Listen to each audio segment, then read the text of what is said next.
The New York Post calling it the land of the free. Here now is Matthew Whitaker, former acting attorney general. Matthew, good to see you.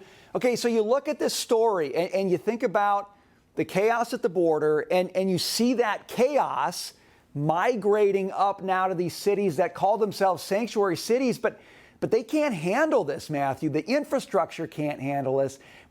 The taxpayers can't handle this over time. What do you make of what's happening in some of these cities that talked a tough game before the problem landed at their doorstep? Yeah, it's good to be with you, Brian. And what I see here is just another magnet that's going to draw more folks across our southern border. It's funny how people like Mayor Adams in New York City and Mayor Bowser in Washington, D.C. don't understand that the reason for these immigrants in their cities that are causing this real pressure on social services is from Democrat policies and Joe Biden's failure to secure the border. But, you know, this is, I guess, their version of sanctuary cities where they hand out, hard-earned American tax dollars to folks that have just arrived, oftentimes illegally, into our country through our porous southern border. So this has kind of turned into an Eric Adams and Greg Abbott sort of match here. Take a look at what those two have to say about each other. We got the shot on that. No sound there. Okay, well, let me summarize it for you then. Adams has talked a pretty tough game about welcoming these migrants to the city, blaming Abbott for sending it. We've got it here now. Let's take a look at it.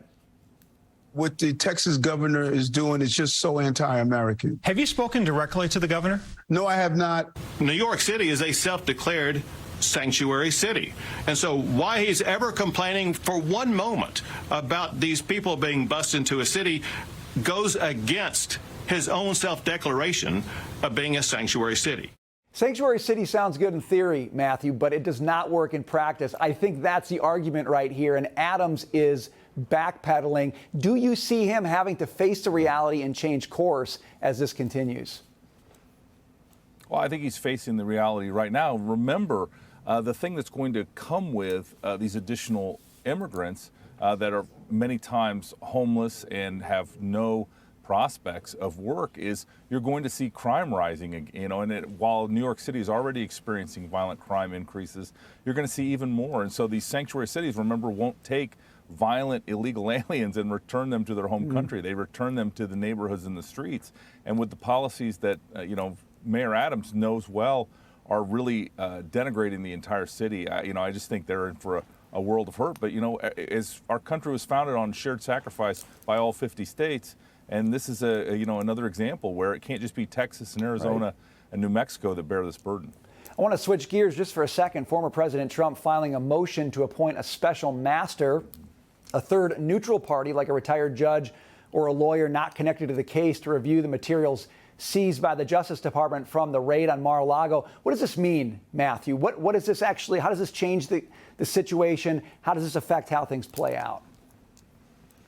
Yeah, this is a smart legal move because what happened is it's very clear that this warrant was overbroad and may have even been illegal. And what we need, what the president wants, is someone that before the government gets to go through everything that was grabbed, is to have someone go through it and see what is actually responsive to the purpose of the investigation and the purpose of the warrant, and not just everything that was with this material and adjacent to this material. So I think this is an important key step to appoint a special master under this motion. More transparency. I think that's exactly what's needed. Matthew Whitaker, we got to leave it there. Thanks for being with us.